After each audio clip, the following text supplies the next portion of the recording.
gitu sampai ya, di Prof? tingkat desa, di tingkat kota semuanya kan ada sekolah. Ya. Karena itu kami berusaha untuk nanti pada waktunya ketika sudah bisa dijangkau semuanya, mendata dengan lebih akurat, termasuk tidak sekedar bangunannya, Ya. tapi peralatan-peralatan yang rusak itu apa saja yang diperlukan, itu juga akan menjadi prioritas kami untuk tahun 2026.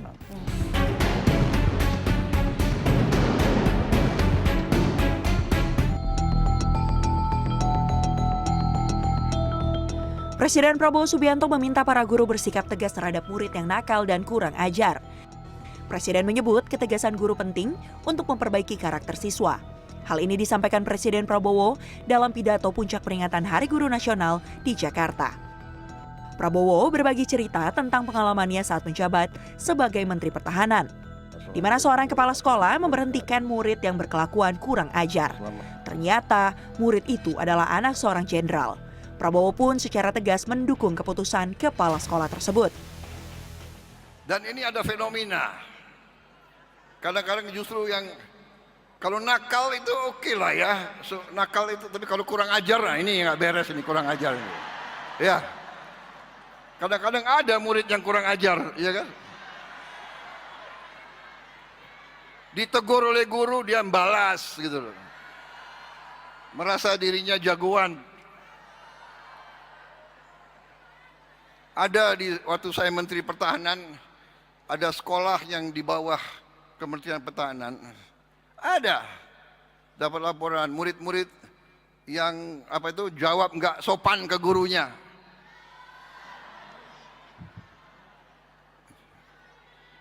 Ada yang banting pintu, langsung kepala sekolah memberhentikan anak itu.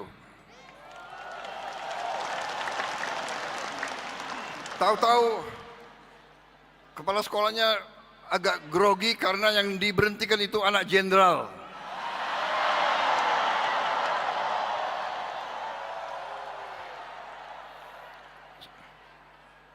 Kepala sekolahnya telepon saya bilang, nggak usah ragu-ragu, mana jenderal itu, suruh menghadap saya. Aku tunggu-tunggu, nggak datang-datang juga itu jenderal. Selain kenakalan murid, dunia pendidikan di tanah air hingga saat ini masih menghadapi tantangan lain, seperti kurikulum, kesejahteraan tenaga pengajar, infrastruktur, hingga memastikan hak pendidikan setiap anak Indonesia terjamin, termasuk yang berada di lokasi bencana seperti di Aceh, Sumatera Utara, dan Sumatera Barat. Di Kota Padang, Sumatera Barat, sejumlah sekolah yang terdampak banjir bandang yang melanda beberapa waktu lalu masih diliburkan. Salah satunya adalah SMA Negeri 9 Padang yang berada di Jalan Irigasi, Kecamatan Pau, Kota Padang. Selasa pagi hingga siang, majelis guru serta siswa tampak masih membersihkan material lumpur yang memasuki ruang belajar dan lingkungan sekolah. Proses pembersihan dilakukan dibantu menggunakan alat berat dan truk pengangkut untuk mengangkut material pasir dan lumpur yang menutupi ruang kelas dan lingkungan sekolah. Dengan kerja bersama membersihkan sekolah, diharapkan proses belajar mengajar akan bisa dimulai pada akhir pekan ini. Pasca banjir ini, Ananda, itu ada 20 ruang belajar itu terdampak lumpur, banjir lumpur. Nah, seperti yang Mas ini. Kemudian ruang administrasi sekolah juga, ruang kepala sekolah, PU. Tidak hanya SMA Negeri 9 Padang yang terdampak banjir bandang, dari data Kementerian Pendidikan Dasar dan Menengah pada hari Minggu 30 November 2025, total sekolah akibat banjir bandang tercatat sebanyak 1.009 sekolah.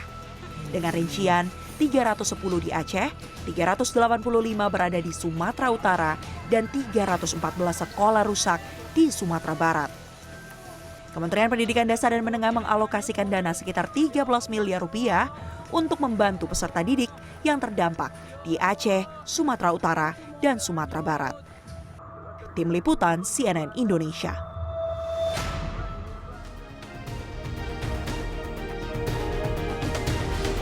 Halo, selamat malam. Selamat datang di Inside Politics with Diana Valencia. Bencana banjir dan juga longsor di Sumatera adalah duka bagi kita semua, bangsa Indonesia. Karena tak hanya bicara soal korban jiwa, kerugian infrastruktur, tapi juga nasib anak-anak sekolah di 3 provinsi terdampak. Di tengah situasi bencana ini, anak-anak dan juga pendidikan sebenarnya tak boleh luput dari atensi kita semua. Dan kita akan tanyakan upaya pemerintah mempercepat pemulihan sekolah-sekolah di Aceh, Sumatera Utara dan juga Sumatera Barat ini ke Menteri Pendidikan Dasar dan Menengah Abdul Muti yang sudah kami lakukan sebelumnya. Saya mengucapkan selamat datang terlebih dahulu kepada Mendikdasmen Prof. Abdul Muti. Terima kasih sudah mau datang di Insight Politik Christina Valencia, Prof. Terima kasih, Diana. Sehat selalu, Prof. Alhamdulillah. Alhamdulillah. Prof, saya mau memulai terlebih dahulu soal isu terkini yang juga menjadi concern dan juga perhatian dari banyak orang termasuk atensi Presiden Prabowo Subianto. Ini adalah soal bencana banjir dan juga longsor di Sumatera. Ada 3 provinsi yang terdampak. Saya mau tanya terlebih dahulu langkah dari Kemendikdasmen begitu ya untuk bisa memulihkan hak dari anak-anak di 3 provinsi itu untuk tetap mendapatkan pendidikan di tengah situasi yang sangat tidak ideal seperti itu. Diana, sebelum saya memberikan jawaban atas beberapa pertanyaan tadi, izinkan saya secara pribadi dan atas nama Kementerian Pendidikan Dasar dan Menengah menyampaikan bela sungkawa yang sedalam-dalamnya kepada masyarakat di 3 provinsi yang terdampak oleh bencana banjir. Mereka yang wafat, yang meninggal dunia, semoga mendapatkan tempat yang terbaik di sisi Tuhan Yang Maha Kuasa. Dan yang sakit semoga diberikan kesehatan. Semua keluarga yang ditinggalkan diberikan ketabahan dan juga tetap memiliki optimisme, memiliki semangat untuk kita tetap bangkit dan tegar di tengah berbagai musibah yang kita hadapi. Yang kedua, tim kami dari Kementerian Pendidikan Dasar dan Menengah, UPT yang ada di Aceh, Sumatera Utara dan Sumatera Barat sudah melakukan pemetaan lapangan sejak beberapa hari setelah peristiwa ini terjadi dan juga sudah mengirimkan beberapa data yang sudah bisa dihimpun, walaupun memang sekarang ini data yang dihimpun masih belum bisa seluruhnya, karena beberapa tempat memang belum bisa dijangkau karena infrastruktur yang rusak parah. Ya, akses jalan yang masih sulit untuk ke beberapa daerah, begitu ya, Prof. Dan karena itu maka kami baru bisa menyampaikan data-data yang masih bersifat umum, yang tentu masih sangat dinamis, tapi terus akan kita update sehingga nanti kita bisa melakukan langkah-langkah yang terbaik untuk membantu masyarakat yang terdampak, khususnya anak-anak yang memang mereka harus tetap belajar di tengah situasi yang sekarang ini masih cukup parah tingkat kerusakannya. Oke, berarti kan pemetaan dilakukan begitu ya, Prof ya. Betul. Tetapi informasi yang saya dapatkan tadi Prof juga sudah menyampaikan bahwa ada dana darurat begitu yang dikerahkan kepada untuk bisa menangani situasi darurat ini begitu. Informasi terakhir saya terima ada 4 miliar. Nah itu mungkin Prof boleh sampaikan itu digunakan untuk apa saja begitu, Prof? Ada 2 dana yang nanti akan kami kirimkan ke sana yang sekarang sudah terhimpun dari Direktorat dan UPT di Kementerian. Itu alhamdulillah Mbak Diana, kami tadi barusan rapat yang sudah bisa kita himpun sekarang ini ada 13,3 miliar. Dan kemudian kami masih ada gerakan untuk pengumpulan dana melalui UPZ, Badan Amil Zakat Kementerian Dikdasmen, yang mudah-mudahan nanti juga bisa kami salurkan kepada masyarakat yang berhak menerima. Nah, yang kedua terkait dengan bantuan itu, yang sekarang ini kami prioritaskan adalah pembangunan tenda-tenda darurat. Dan kemudian yang kedua itu pengiriman buku-buku bacaan di daerah-daerah yang sudah bisa dijangkau.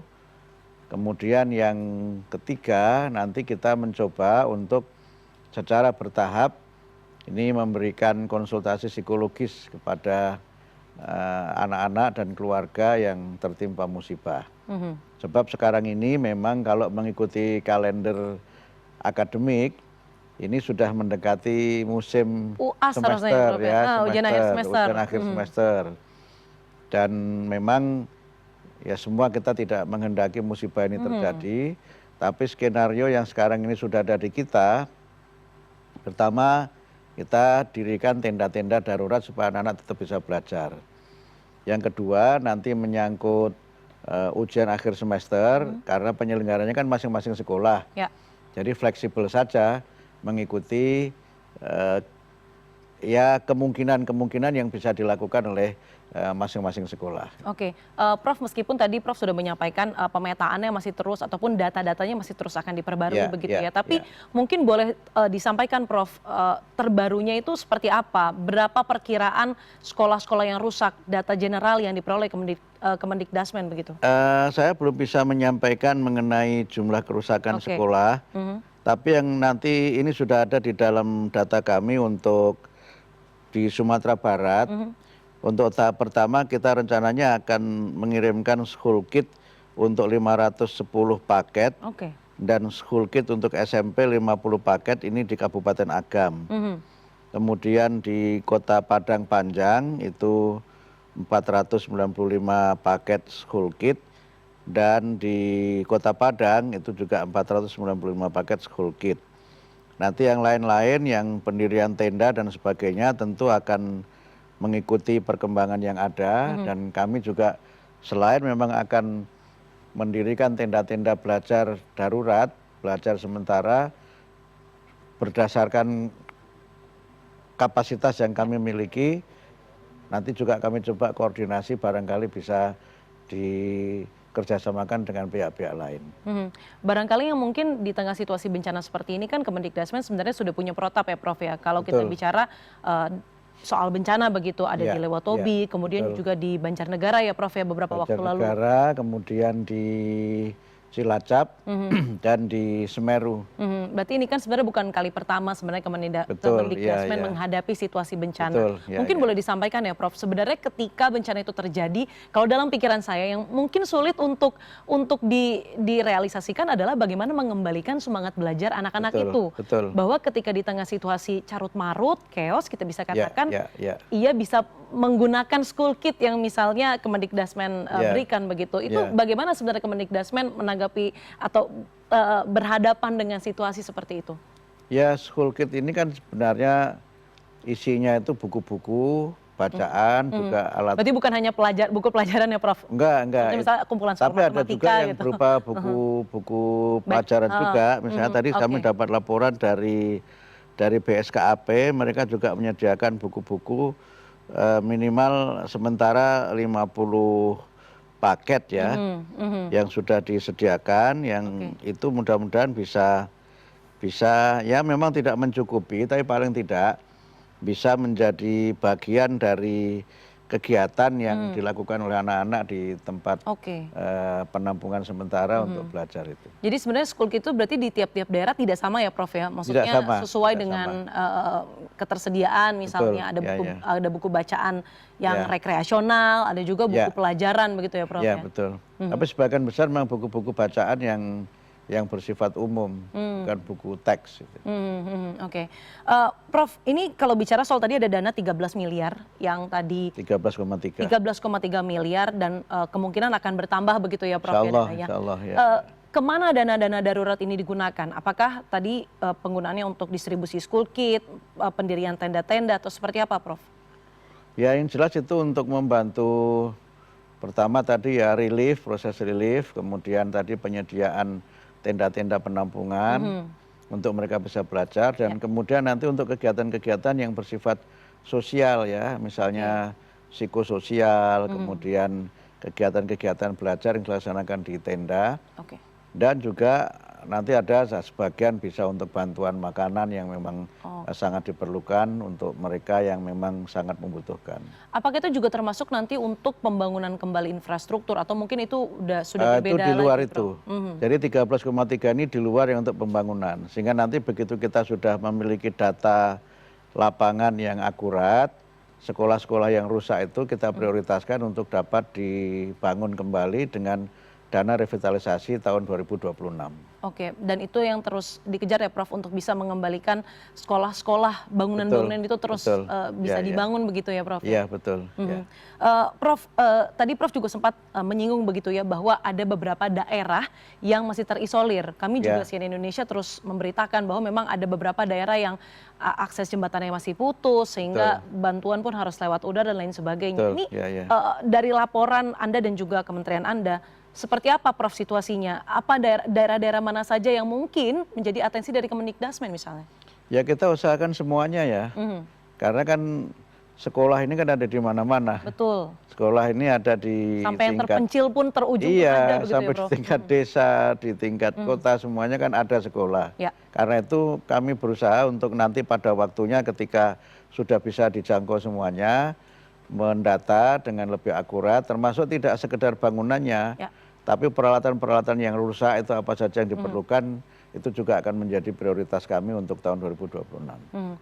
Ini menarik bicara soal peralatan karena Prof menyebut, saya jadi ingat bahwa beberapa waktu lalu Presiden Prabowo ini kan baru saja meninjau penggunaan smart panel begitu ya Prof, Iya, betul. yang diberikan sebagai bentuk dari program digitalisasi pembelajaran. Ya. Nah, beberapa waktu lalu ini sebenarnya viral Prof di media sosial. Ya. Ada orang tua dan juga guru begitu ya yang membopong atau membawa smart panel itu begitu Betul, ya. ya, ya. Kalau tidak salah di Todang, itu daerahnya Ya, namanya daerah. Todang, harus memikul smart TV bantuan dari pemerintah pusat. Nah, saya mau minta Anda menanggapi dulu soal hal itu. Yang pertama itu menunjukkan komitmen kami bahwa IFP, Interactive Flat Panel ini bisa diterima di sekolah-sekolah dimanapun sekolah itu berdiri. Ya. Yang kedua kami menyampaikan terima kasih kepada masyarakat yang sudah memberikan dukungan yang luar biasa. Dan dijaga sedemikian rupa ya Dan Prof? dijaga sedemikian rupa. Sebagian itu Mbak Diana, ada yang di Papua itu sampai diantar oleh TNI. Oke. Karena daerah-daerah yang memang selain sudah dijangkau juga ada alasan keamanan. Sehingga TNI juga membantu kami, kepolisian juga membantu kami mengantar di daerah-daerah yang sulit dijangkau dan yang memang keadaannya tidak aman. Karena itu maka prioritas kami memang sementara daerah-daerah di kawasan yang sulit dijangkau, terutama di kawasan Indonesia Timur dan daerah lain yang kepulauan. Karena itu kan akan terpengaruh oleh, sekarang kan musim hujan dan banyak yang istilahnya mereka itu lautnya pasang kan, laut pasang itu kan kalau tidak kita prioritaskan malah mungkin bisa agak terlambat. Sehingga sekarang justru yang sudah kita kirim itu yang di daerah-daerah yang 3T itu, nah kemudian baru nanti daerah-daerah yang lain yang sudah mudah dijangkau. Oke, ini artinya kita berlanjut ya Prof ke topik yang Terus, selanjutnya ini soal alhamdulillah, ya, digitalisasi pembelajaran begitu Ya, ya. dan dari 288 itu kan sekarang laporan terakhir yang kami terima, Pak Presiden waktu itu juga menyampaikan sudah lebih dari 210.000 yang sudah terinstall di sekolah-sekolah. Oke, Prof sebelum bicara kita soal distribusi, kemudian bagaimana nanti implementasi dan penggunaannya, ini kita bicara soal ke belakang terlebih dahulu soal bagaimana sebenarnya visi Presiden soal digitalisasi pembelajaran ini. Kenapa bisa turun soal ada smart panel dan lain sebagainya. Karena saya ingat betul ketika liputan di sana, Prof Muti bolak-balik dipanggil terus sama Presiden begitu ya, untuk berdiskusi soal pendidikan, digitalisasi dan lain sebagainya. Sebenarnya apa yang diceritakan Presiden kepada Anda? Kenapa beliau memiliki visi untuk bisa mendigitalkan pembelajaran, padahal beliau tahu bahwa ini bukan tugas yang mudah. Karena kalau kita bicara daerah 3T, sulit. Prof aja tadi menyebutkan harus minta bantuan TNI untuk bisa mengantarkan sekedar smart panel begitu. Iya betul. Ya. Apa yang Presiden sampaikan kepada Anda? Ya saya kira bisa kita baca dari komitmen beliau melalui Asacita yang keempat ya. Beliau berkomitmen untuk membangun sumber daya manusia Indonesia yang unggul, sumber daya manusia yang kuat. Yang kedua beliau menyampaikan berulang kali bahwa kunci membangun sumber daya manusia unggul adalah pendidikan.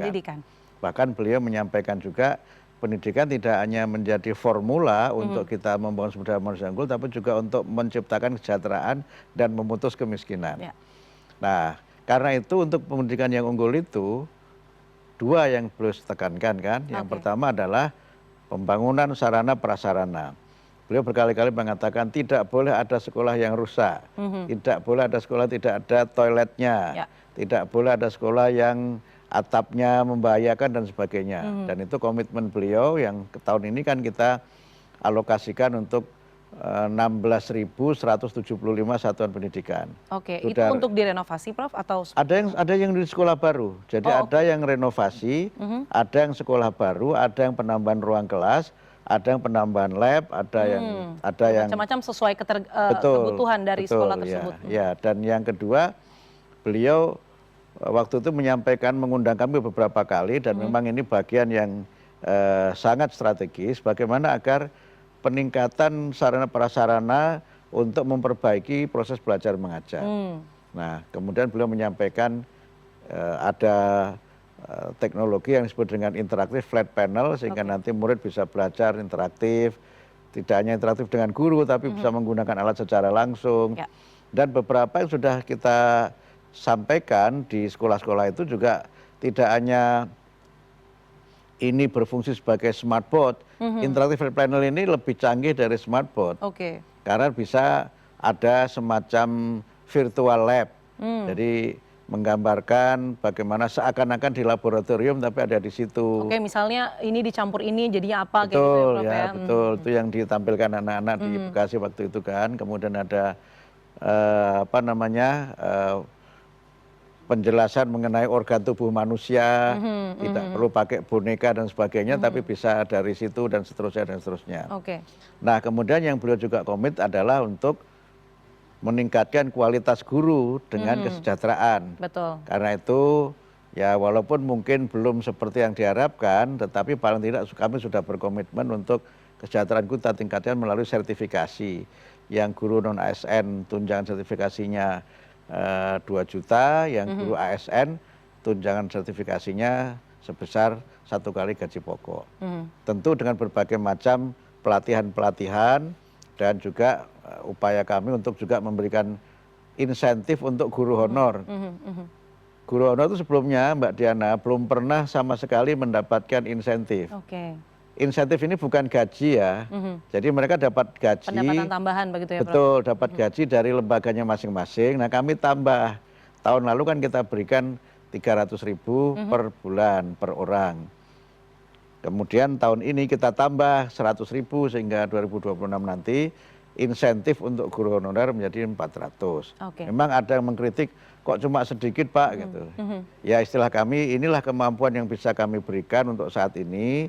Tetapi ini baru pertama kali, yang dulunya belum ada gitu. Jadi ini merupakan langkah atau bisa kita katakan titik terang begitu ya, Prof, ya? Small Betul, steps betul, untuk mungkin yang lebih besar lagi betul. begitu ya, Prof? Karena itu kan kami juga alhamdulillah mendapat dukungan penuh dari Komisi 10 DPR RI kan soal kebijakan ini yang memang beliau menilai ini adalah sebuah terobosan walaupun kecil, tapi jangan kita lihat dari nominalnya, tapi marilah kita lihat dari komitmen kita untuk memperbaiki kesejahteraan para guru itu. Betul, karena Komisi 10 juga berkali-kali begitu ya, Prof, ya, mengadakan rapat Betul. dengan pendapat. Ya, Kemudian kita dengar keluh kesahnya di situ semua ya, Prof, ya? Iya, betul. Prof, ini masih bicara soal digitalisasi pembelajaran begitu ya.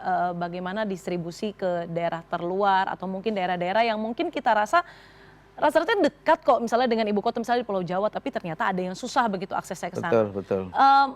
Bagaimana Anda menjawab tantangan itu? Karena mungkin ketika panelnya sudah dibagikan, tapi mungkin muncul masalah baru begitu, Prof. Misalnya SDM-nya, gurunya Betul. belum bisa menguasai hal itu. Ya. Atau yang kedua, masalah listrik misalnya. Ya. Bagaimana sebenarnya Kemendikbudrismen mengkoordinasikan dan mensinergikan hal-hal itu dengan mungkin dengan stakeholder terkait begitu? Ya, betul. Yang pertama, gurunya kita latih, Mbak Diana. Jadi ada video tutorialnya gitu kali ya, Prof, ya? Bukan video, Oke. kita latih. Kita Oke. kumpulkan, diundang ke Jakarta, kita latih. Dan itu sekolah-sekolah yang menerima IFP itu, gurunya kita berikan pelatihan di Jakarta. Oke, perwakilannya berarti setiap sekolah satu begitu, Prof? Atau? Ya minimal 1, Oh, minimal beberapa 1. ada yang lebih. Biar bisa menjelaskan kepada sesama rekannya begitu Ya, ya, jadi Prof? jangan sampai nanti alatnya itu menjadi barang rongsokan. Udah dikirim, canggih, nggak bisa digunakan. Jadi kita latih gurunya. Oke. Yang kedua, materinya kita sediakan. Nah, materi itu ada 2 bentuk. Ada yang bisa diunduh online dari rumah pendidikan. Ada yang memang materi itu diinstal. Install itu ada 2, ada yang diinstal di IFP-nya. Dan Sudah ada menjadi yang aplikasi bawaan begitu ya di aplikasi situ? bawaan, betul. Dan karena mungkin itu jumlahnya terbatas, sehingga nanti bisa diperkuat dengan yang ada di laptop. Oke. Ada di laptop. Nah, kemudian kategorinya untuk sekolah penerima itu ada 3, Mbak Diana. Pertama, sekolah yang ada listrik, ada internet. Oke. Yang kedua, ada listrik, tidak ada internet. Yang ketiga, tidak ada listrik, tidak ada internet. Oke, berarti semuanya dong, Prof? Maksudnya? Semuanya yang semua sekolah bisa menerima IFP itu Ya, sebenarnya, nanti akan kan? begitu. Oke. Dan berarti bertahap maksud Prof? bertahap. Oke. Karena sekarang kategorinya ada 3 itu. Berarti yang Nah, pertama adalah yang ya punya sekolah listrik. itu sudah ada listrik, sudah ada internet. Kalau ini Oke. kan nggak ada masalah kan, nggak ada isu lah yang ini. Betul, tinggal dibagikan saja begitu. Betul. Yang kedua itu ada listrik, tapi internetnya belum. Oke. Ada yang begitu.